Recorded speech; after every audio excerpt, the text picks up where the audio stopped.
Good afternoon, Chair and committee members. My name is Nina Deeb. I've been a full-time real estate broker in Ontario for 30 years. I've studied real estate and land for 31 years. It has been presented that these amendments would expand protected spaces we have in the province of Ontario by introducing two new classifications of provincial parks that allow for increased outdoor recreation. And there's something very vague that's also being added. I'm supportive of this bill with one amendment and adding some necessary guardrails. This bill as written gives the province of Ontario the ability to create new park classes through regulation. The bill authorizes the Lieutenant Governor and Council Cabinet to make regulations, adding new classes of provincial parks and specifying objectives for such parks. This is vague. The government could create new categories, could reclassify lands, including existing parks which could be downgraded, inventing new park categories which could prioritize tourism or any other provincial priority over the ecological integrity of existing wetlands and animal habitats. Consultations must occur. If it's public land and public money, the people of Ontario must continue to be consulted with. As a neighbour and steward of an urban park, it is noted that while the population increases and more people are using the park, the intended size of the park is shrinking. The Huron Natural Area, which I have been defending in my local municipality, was originally planned to be 369 acres. However, it's now being developed on 4 fronts. Lands that were intended to be acquired and added since 1992 have not been. One of the 3 ponds that visitors to this urban park area visit is wholly on land owned by a developer. I discovered that my neighbor lands are owned by a developer.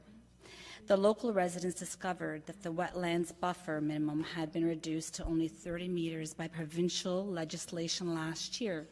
Wetlands function as filters and cleaners of our groundwater, in addition to being a habitat for wildlife. Within Ontario's parks, public spaces, and conservation authorities, there are many changes that are being made simultaneously. Ontario's 36 conservation authorities are being reduced to 7. Ontario's most valuable waterfront lands are being privatized. Provincial protections are being removed from parts of Wasaga Beach, removing 60% of the world's longest freshwater beach.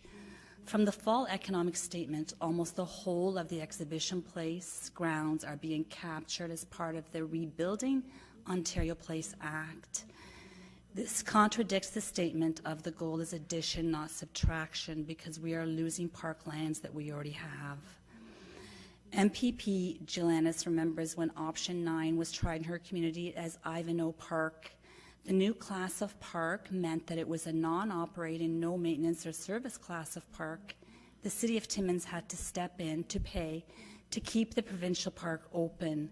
A provincial park is provincial responsibility. A shift to park class must not mean deregulation of existing parks or downloading of the operation and maintenance of a provincial park onto the local municipality. Protected public spaces must not be developed or contracted behind closed doors. The public can't lose access to the public lands, as is the case with the Ontario Place lease for 95 years.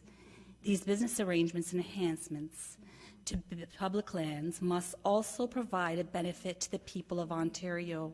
Consultations are reduced to just conversations. When the conversations take place 11 days after the decisions are made and the lease is signed. Duty to consult is with Indigenous nations applies to the federal and provincial government. It's a constitutional requirement. The people of Ontario have a role to play. We should be consulted too, prior to the decisions regarding valuable public lands are made. This new class of park avoids public consultations in the future. This is why I suggest to remove by amendment option 9, such other class of parks as may be prescribed by regulations. I am supportive of adding more parkland and access to natural areas with necessary guardrails to protect the land, water, and habitats. This includes human habitats. Adventure parks don't just bring adventure, they also provide education and hundreds of jobs to their local communities. Adventure parks help to attract tourism and supports to the local community. Communities that have few economic resources could thrive with development of adventure parks, and this is a positive change. There is opportunity to build economic bases and to improve access to nature. Park building will give even more people the opportunity to enjoy and explore beautiful Ontario. It will give our educators more options for education, and our students can experience what nature has to teach them. Thank you for bringing this bill forward.